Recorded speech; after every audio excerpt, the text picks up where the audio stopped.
Is darling, magluto tayo ng bagoong. Nalagyan natin ng karne.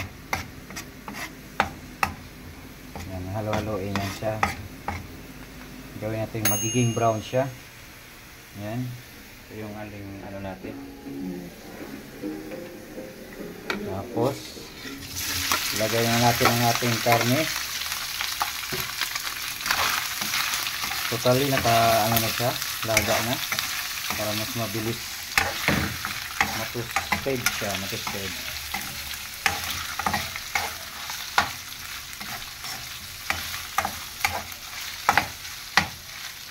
Hintayin natin matusted.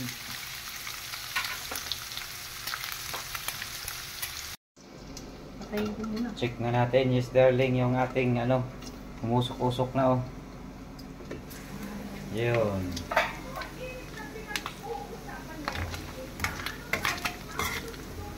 Yan, medyo tostado na siya. Lumiliit na ang ating mga karne. Oh, masarap na siya tingnan. Mas masarap pa sa mga asawa nyo. Iyon, oh, di ba? Yung mga pictos na mga halo. At buksan na ulit natin yung ano. Kalan dahil sa kanina pinatay dahil sa para hindi tumatalsik yung mga sikreto ng mga ano, veterans magluto. Mamaya check natin ulit.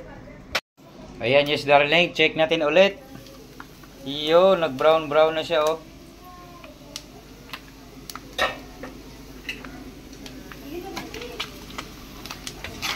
Konti na lang at maluluto na. Pwede na ilagay ang ating bagoong after a few minutes. Yan na, yes darling oh. Bawasan natin ang mantika ngayon dahil sa nagmantika yung ating ano, taba ng baboy. Kaya bawasan natin para mapakinabangan din yung mantika. Yun ang purpose din doon. Sapat na yun. Tingnan mo, yan, sakto-sakto lang yan mga yes darling. Kain na tayo nito mamaya. Kakain tayo ng bagoong na naay karne. O, daghan karne oh. O, way lami ang kinaboy og walay karne sa iba ni Tor. Yan. Wow, ang bango. Napakabango na. Sobra-sobra yung bango ng bagoong. Mamaya lagyan ng ito. Yung paang-paanghang na ano natin, sili. Yan, tapos sa mga mahilig sa bagoong dyan, shout out. Hinay-hinay lang dahil di pwede sunod-sunurin to. Pampatanggal umay ang ating recipe ngayon. Yan, tingnan nyo yes darling oh. Ganito ang dapat ihalo siya ng maayos para lamig kayo ano yun. Ayan na yes darling oh. Nagaano na yung ating bagoong. Pwede i-stock to na kahit na 2 linggo o 1 buwan pa. Yan, nagkulo-kulo na siya oh. Lami, nakaayo ni pastilan oh. Daghan, lagbutangan na itong asukal para mas mag-aaway yung ano, tamis at yung alat, maging sweet and sour. Kung sabag ka sa Bisaya pa. Mga mahilig sa Bisaya dyan, mga yes darling oh. Yan. Sarap nito yes darling. Ganito lang pagluto. Una, ano lang natin yung bawang, igisa lang natin, patustahin, tapos ilagay na natin ating mga karning baboy. Tapos pa-crispy lang natin. Kasunod ang bagoong. Napakasimple lang gumawa nito. After ang bagoong, yung sili at saka lagyan ng asukal. Mabilis lang gawin to. Kumukulo-kulo na siya oh. Look at this. Diba? Sarap. Sa mga mahilig dyan sa bagoong. Sarap to. May karne. Maya-maya maluluto na to at lagyan natin ng pampasarap yung ating magic bitsin.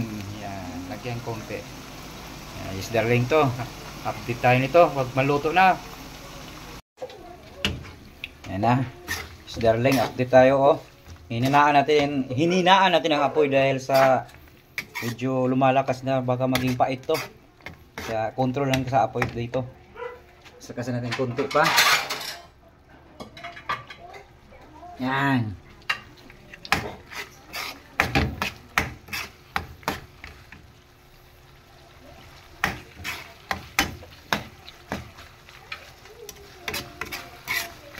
Yan, ayos garling. Pwede na to pang laban sa mga adobong baboy. May mga maumay na pagkain.